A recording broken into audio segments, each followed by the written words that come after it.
যে মানুষটার মন্ডল সভাপতি হওয়ার আগে কুমারঘাটে চিকিৎসা করানোর জন্য যেতে পারে না, আজকে সে হায়দ্রাবাদে চিকিৎসা করতে যাচ্ছে। আর কেউ যদি এর বিরুদ্ধে কোনো কথা বলে ওকে সাসপেন্ড করে দিচ্ছে। বোর্ড সভাপতিকে সাসপেন্ড করছে, পৃষ্ঠা প্রমুখকে সাসপেন্ড করছে, ভয় দেখাচ্ছে। আমাকে সাসপেন্ড করে দেখা কত বড় মন্ডল সভাপতি আমি দেখি। সারা ত্রিপুরা রাজ্যের কথা বলবো না, পেচারতলের কথা বলি, যেটা আমাদের বিধানসভা। যারা বিরোধী ছিল 2023-এর আগে, এখন ওরা মাথায় বসে আছে। আপনারা হয়তো দেখেছেন একটা কার্যকর্তা ভাইরাল হয়েছে, চাল চিনি কেরোচিন দাম বাড়ে দিন দিন। চাল চিনি কেরোসিন দাম বাড়ে দিন দিন, চাল চিনি কেরোসিন,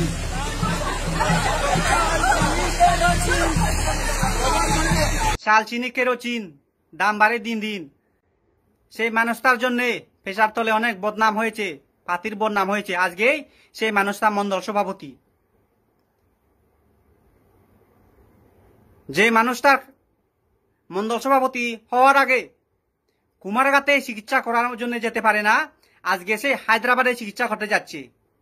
আর কেউ যদি এর বিরুদ্ধে কোনো কথা বলে ওকে সাসপেন্ড করে দিচ্ছে। বোর্ড সভাপতিকে সাসপেন্ড করছে, পৃষ্ঠা প্রমুখকে সাসপেন্ড করছে, ভয় দেখাচ্ছে। আমাকে সাসপেন্ড করে দেখা কত বড় মন্ডল সভাপতি আমি দেখি। ভোটের আগে তো যুব মোর্চারা সব থেকে বড় নেতা হয়, যুব মোর্চারাই সব কিছু। কিন্তু ভোটের পরে কেন যুব মোর্চাদেরকে মূল্যায়ন দেওয়া হয় না, আমি এটা জানতে চাই।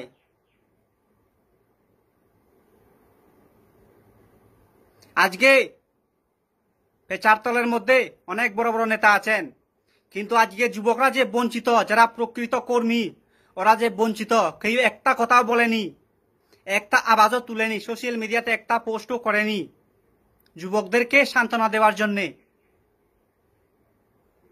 যে তোমরা দাঁড়াও, ভবিষ্যতে আমরা কিছু চিন্তা করব, তোমাদের জন্য বিকল্প ব্যবস্থা করব। কেউ একটা কথাও বলেনি। কেন বলেনি? লোভ, ওদের ভয়। যদি কিছু একটা বললে, যদি ওদের যদি নেতৃত্ব চলে যায়, যদি চেয়ার খালি হয়ে যায়, কি হবে? ওই সব লোভীবাস নেতৃত্বদের দিয়ে কোনোদিন উন্নয়ন হবে না, কোনোদিন বিকাশ হবে না। ওরা কোনোদিন কিছু করতে পারবেই না, আর চেয়ারও ছাড়বে না।